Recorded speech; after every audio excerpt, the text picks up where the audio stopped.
बिस्मिल्लाहिर्रहमानिर्रहीम। स्टूडेंट्स, आज का हमारा topic protection and the conservation of environment, chapter number biology 1 first year biology से लास्ट टॉपिक है और इम्पोर्टेंट लॉन्ग क्वेश्चन के हवाले से आता रहता है। Protection and conservation of environment, अल्लाह पाक ने हमें जो ये इन्वायरमेंट दिया, बायोस्फीयर दिया, इकोसिस्टम, इन सब की हिफाजत कैसे करनी है हमने। तो हमारे पास एक 3R कॉन्सेप्ट है कि we should conserve our environment by the use of 3R concept. This 3R idea shows that R1, R2 and R3. R1 is the reduce, R2 is reuse and R3 is the recycle. ये हम सब लोग जानते हैं कि किस तरह से हमने पोल्यूशन को कंट्रोल करना है और ये R1, R2, R3 क्या है। During the green revolution in 1960, 1960 या उससे बिलो और अबव की बात है कि जब ये पाकिस्तान की आज़ादी के बाद इंडस्ट्रियल लेवल बहुत कम था और इंडस्ट्रीज की सनतों की जो बहुत सारी तादाद थी वो भी कम थी, तो इंडस्ट्रियलाइजेशन, बहुत सारी इंडस्ट्रीज लगाई गई, पेपर इंडस्ट्री, सीमेंट इंडस्ट्री और इसी तरह से फर्टिलाइजर इंडस्ट्री। जहाँ ये इंडस्ट्री ने इंसान के स्टैंडर्ड को, जीने की स्टाइल को बढ़ा दिया, raise the standard of living, at the same time it also destroy our environment.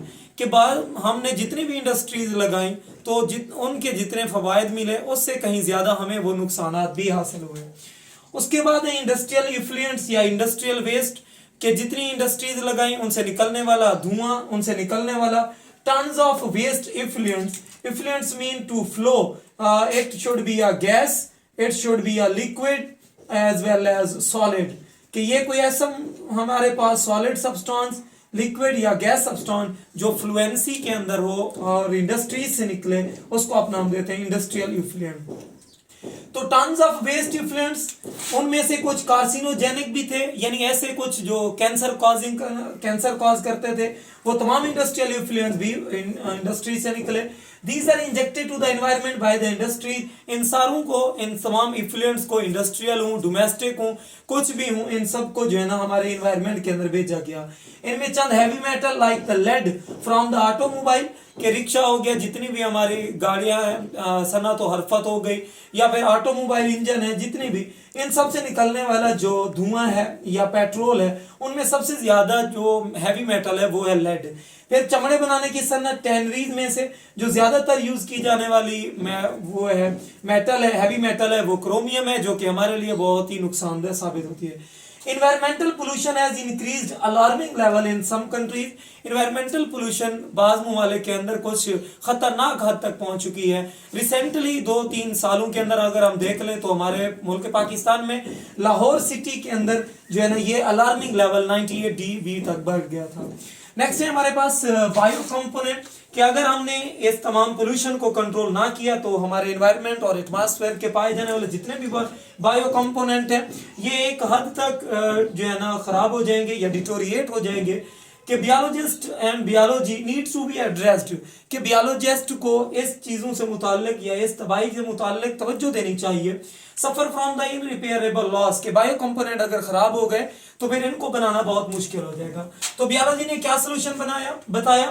Biology and the service of Mankind, हम लास्ट टॉपिक में देख चुके हैं कि किस तरह से बियोलॉजी ने इंसान की मदद की है और इंसान को किस तरह से जो है ना बहुत सारी बीमारियों से बचाया।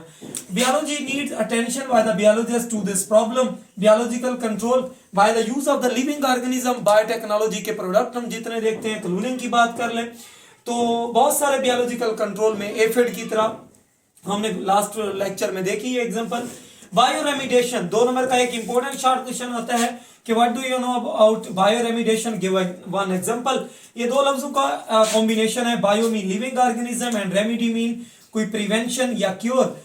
बायो मीन लाइफ या लिविंग ऑर्गेनिज्म, इसका रेमिडिएशन का मतलब है क्योर। रिमूवल और the degradation of the environmental pollutant, कि हमारे माहौल को खराब करने वाले जितने भी मादे हैं, एनवायरमेंटल पोल्यूटेंट है, उनको या तो रिमूव कर देना या उनकी तोड़ फोड़ कर देना, और टॉक्सिक मटेरियल भी हूं, by the use of these living organism, that is known as bio remediation. ऐसा करना बहुत पॉसिबल हो गया। इसकी कॉमन एग्जांपल है कि algae and lichen, these reduce the pollution by bioabsorption and bioabsorption of the heavy metal etc. Next हम देख रहे हैं इंडेंजर्ड स्पीशीज, कि ऐसी स्पीशीज जिनकी सर्वाइवल को खतरा है, ऐसी species which are near to the extent, these are called endangered species. Scientist और बायोलॉजिस्ट बहुत सारी कोशिश कर रहे हैं कि ऐसी स्पीशीज की लिस्ट निकालें, ऐसी स्पीशीज की लिस्ट बनाएं जिनको हमने सिक्योर करना है। इन इंडेंजर्ड स्पीशीज के अंदर species near to extent, these are stress the need for their protection. Next है, एक और शॉर्ट क्वेश्चन आता है कि how the environmental pollution is a national problem in Pakistan.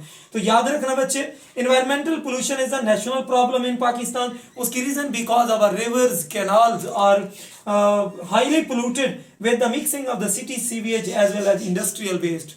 तो इसका कहने का मकसद ये हुआ कि घरों से निकलने वाला, शहरों से निकलने वाला कूड़ा किरकट, सीवेज और इंडस्ट्री से निकलने वाला इफ्लुएंट्स या कूड़ा किरकट मटेरियल, वो तमाम की मिक्सिंग से जो है ना हमारे रिवर्स और कैनाल, नहरें, दरियाओं, ये सारी चीजें भरी पड़ी हैं, जिसकी वजह से इन्वायरमेंटल पोल्यूशन एक अलार्मिंग लेवल तक पहुंच चुकी है। फिश पॉपुलेशन के नेशनल प्रॉब्लम पाकिस्तान के अंदर इन्वायरमेंटल पोल्यूशन से नुकसान ये हुआ कि जहां हमारी टेरेस्ट्रियल स्पीशीज को नुकसान पहुंचा, वहां फिश पॉपुलेशन को भी बहुत ज्यादा नुकसान पहुंचा। फिश पॉपुलेशन एडवर्सली इफेक्ट हुए और पॉपुलेशन, फिश की जो पॉपुलेशन है, ब्रैकिश वाटर हो गया, मेराइन वाटर हो गया, फ्रेश वाटर में रहने वाली तमाम स्पीशीज जो है ना एडवर्सली इफेक्ट हुई इस चीज से, और जो है ना इनको सिक्योर करने में हमारा बहुत ज्यादा अहम किरदार रहा। प्रिवेंशन क्या है कि अगर हमने इन्वायरमेंटल पोल्यूशन को कंट्रोल करना है तो हमें ज्यादा से ज्यादा दरख्त लगाने चाहिए।